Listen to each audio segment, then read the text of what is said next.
کائنات کا کوئی غم ایسا نہیں جو آدمی برداشت نہ کر سکے۔ مرنے کے بعد زندہ ہونے کی خوشی صرف اس شخص کو ہو سکتی ہے جو اس زندگی میں کوئی کام کر رہا ہو۔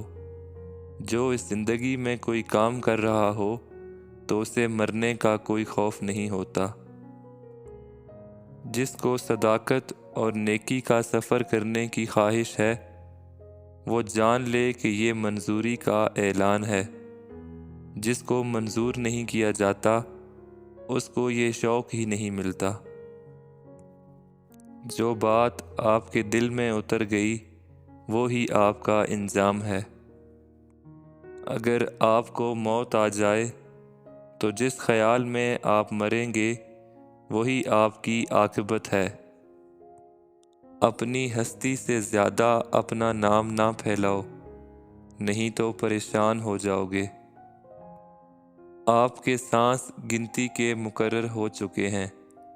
نہ کوئی حادثہ آپ کو پہلے مار سکتا ہے، نہ کوئی حفاظت آپ کو دیر تک زندہ رکھ سکتی ہے۔ وہ شخص مر گیا جو کسی کے دل میں نہ رہا۔ غصہ ایسا شیر ہے جو تمہارے مستقبل کو بکرا بنا کر کھا جاتا ہے۔ اولاد کو زمانہ جدید کے مطابق تعلیم دو تاکہ وہ رزق کما سکیں، اور دین کا علم دو تاکہ وہ برباد نہ ہو جائیں۔ گناہ ہر وہ عمل ہے جو تمہارے لیے نقصان دہ ہے۔ تنکے کو بھی حقیر نہ سمجھو ورنہ وہ تمہاری آنکھ میں پڑ جائے گا۔ سکون آپ کے علاوہ جگہ کا نام نہیں ہے، اسی جگہ کے اندر خوش ہونے کا نام ہے۔ جب تک انسان کا میلان یا رویہ درست نہ ہو اس کی محنتیں درست نہیں ہوتی۔ بے سکونی تمنا کا نام ہے۔ جب تمنا تابع فرمان الہی ہو جائے تو سکون ملنا شروع ہو جاتا ہے۔ کسی تنگ دل کا مال نہ کھاؤ، سخی دل انسان سے ملا کرو۔ سخی دل انسان سے اگر تم کچھ لے بھی لوگے تو وہ تمہارے لیے دعا کرے گا۔ اپنی ہستی سے زیادہ کام کرنا ہلاکت ہے، اور اپنی ہستی سے کم کام کرنا بددیانتی ہے۔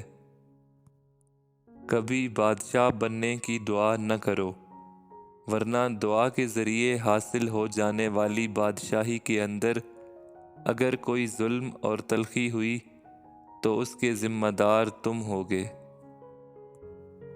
دین سے اس طرح محبت کرو جس طرح دنیا دار دنیا سے محبت کرتا ہے۔